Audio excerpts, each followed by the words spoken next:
this microphone really is shitty. All these months I thought you comedians were a bunch of fucking crybabies. No, you're absolutely right. So I was kind of dicking around smoking cigarettes out back and I didn't catch all the first comedians. Were they funny? They were good! Fuck. Alright, great. Let's do this anyway. So yeah, I used to manage this place. As of 2 hours ago, I'm unemployed. It's pretty sweet. But, you know, I told people I was going to perform, and almost every time, everybody was just like, oh, you're going to do stand-up at Fogbelt? Are you going to stick it to Fogbelt? Are you going to roast Fogbelt? Are you going to throw those fucking Fogbelt fat cats under the bus once and for all? I'm like, Jesus Christ, guys. What the fuck? I like Fogbelt. What's the matter with you? I don't know. But there's a lot of dicks in here. You guys paid to be here. You can get the fuck out as far as I'm concerned. I don't know where you're I still got skin in the game.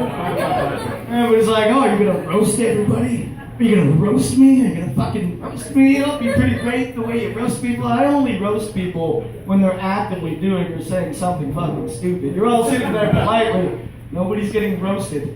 Except maybe Eric.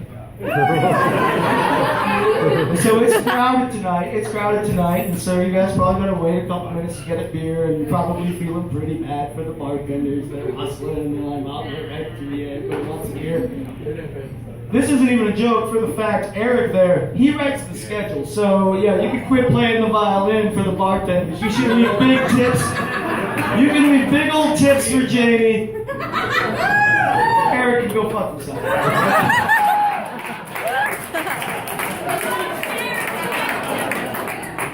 And the wait just got a little bit longer for a beer. Sorry about that. Pull yourself together, Shayna.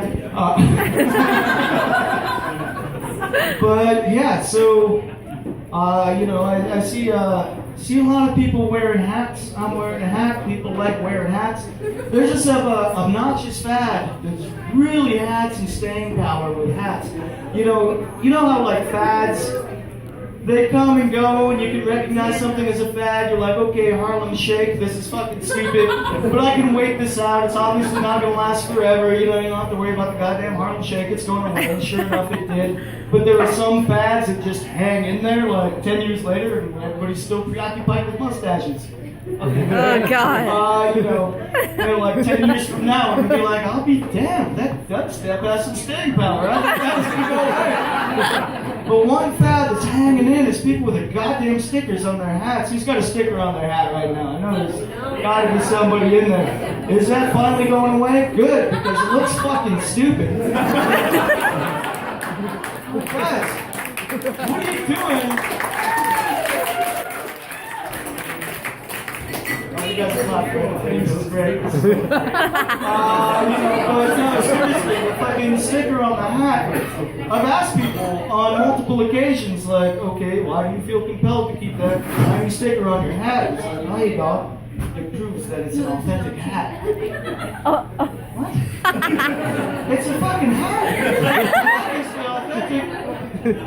It seems like a hat would be way harder to bootleg than a fucking sticker. Like, it doesn't make any sense. You just walk up to a dude like, hey man, what's that on your head? He's like, did I get it? No, not that. On top of your head. It says Cleveland Cavaliers on it. And you're like, oh, this. Oh, this is my hat. I don't know, man. I don't think so. It doesn't have a sticker on it. I don't know what the fuck it is, but it's clearly not a hat. It's not an authentic one at the very least. No, and then, you know, the same guy told me, well, kind of in the hood, in these sort of, you know, unsavory situations, people say that the sticker on the hat, due to its reflective nature, will interfere with the ATM cameras and enable you to commit crimes. Have you not heard that one? No, well, probably because it's bullshit, you know? But I have heard that one. It made me imagine the scenario where you're like, all right, we're robbing the bank. Let's go over the plan one more time. All right, me and Johan, we're going to brace the bank manager. We're going to get that son of a bitch to open the vault. Joel, you're on crowd control. Corey, you're the wheelman. Bob, I see you wore your hat today. That's good.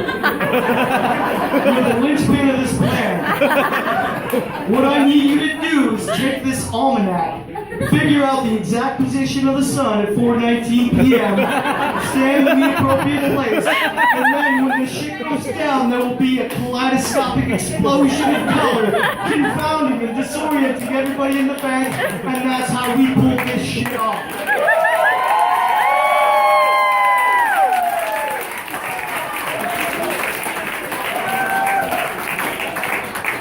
Well, most of this, yeah, put the cigarette in your hat. What are you doing? You just go away.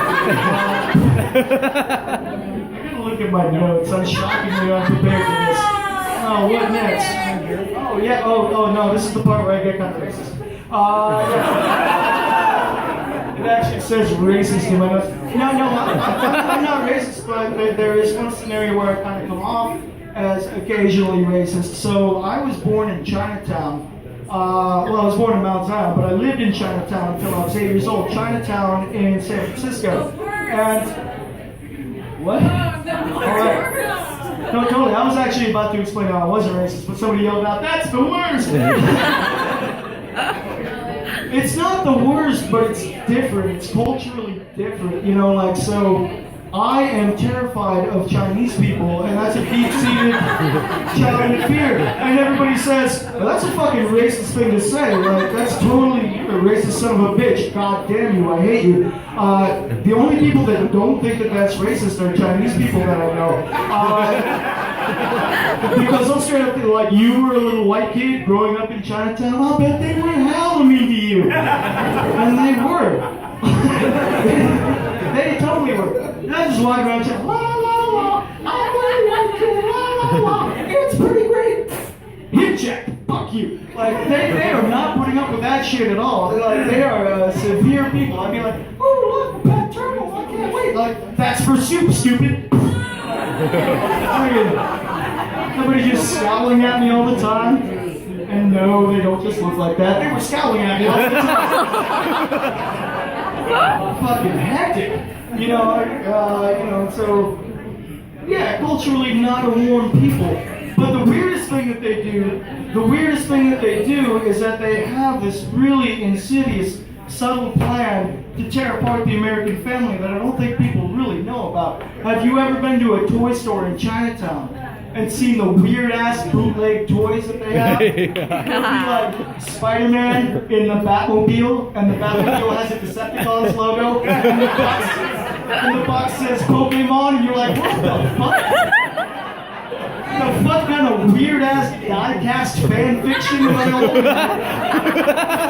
You know who the fuck Spider-Man is, China? What are you doing? Like, you're not fooling anybody. You're like, oh, I thought I got it right. I guess I fucked it up. Like, no, this is clearly intentional.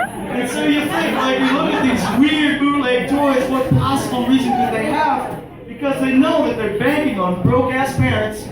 You know, they're banking on broke-ass parents trying to buy these cheap toys and, you know, just really hoping that their kid is a fucking idiot. That's not a good position to be in as a parent. Dad comes home, hey, son, I got you Captain America riding a Segway. The way he does. Kid's like, thanks, Dad, it's what I always wanted. Dad's like, score! You fucking bought it! And then the realization comes over, oh God, you fucking bought it. You know what, son? Have fun with your toy. And you know what? While you're at it, have fun with your single mom. I'm going out for some smokes. This is what Dad says in that scenario, because that kid's an idiot. So, you know, and that's pretty much kind of perpetuating that. That's the only reason I can explain it for toys. Like that. That's fucking great. Man, I always really wanted toys when I was a kid. I grew up pretty poor, you know. Just poor enough that I couldn't have anything I wanted, but not so poor that you didn't have TV, which is the worst poor that you can be. Because I was bombarded with advertisements for shit that I couldn't have my whole life. I think I got a couple years on the mean age of the crowd, you know, growing up in the 80s, seeing these toys and be like, God damn, toy for, ad for Optimus Prime. And I'll be like, Mom, can I get Optimus Prime? She's like, we can't afford Optimus Prime. We can't even afford GoBots. You're fucked, kid. Another ad would come up and be like, the G.I. Joe bridge layer. I don't know if anybody remembers that, but you know, it's a massive feat of civil engineering. You know, this little tank that also would just like boom, throw a bridge down and be like, Mom, can I get the G.I. Joe bridge layer? It's got applications beyond military. You know, she's like, no, we can't afford it. I would get all pissed off about that. I would have these like shitty childish dreams of her just like falling into a ravine. Like, I'll be like, that's what happens when you don't invest in infrastructure, you thrifty bitch.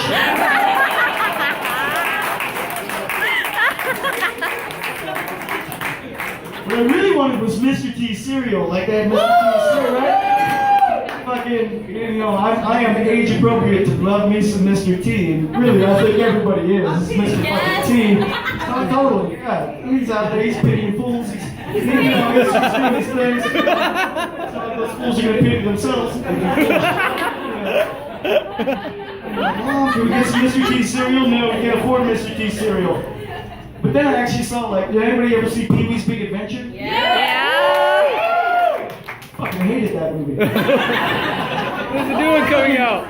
Well, I hated the first scene of the movie because you have this fucking 1% motherfucker, Pee Wee Herman, sitting down to breakfast in his automated house in his tuxedo, eating Mr. T cereal, feeding it to his fucking dog. Like, God damn it, man! So fucking pissed off. He's like, oh, my bike. I don't give a fuck about your bike. I'm trying to get fed. I'm trying to get those sweet golden teas. Give a shit about your problems, Pee Wee Herman, you son of a bitch.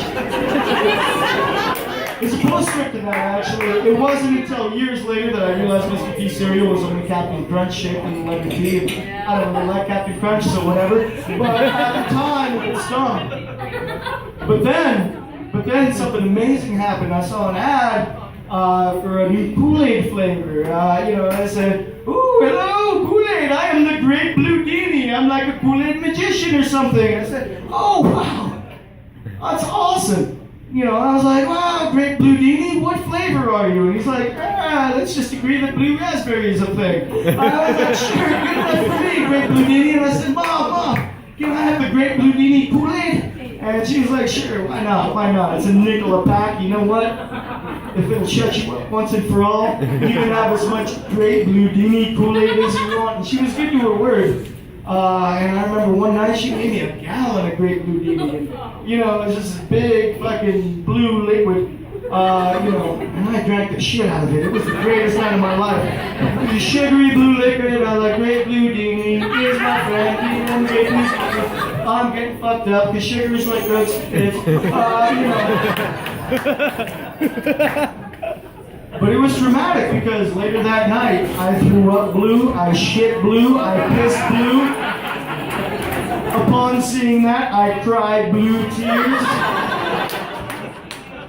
You might say I was going through my blue period, but that's the one thing that didn't happen.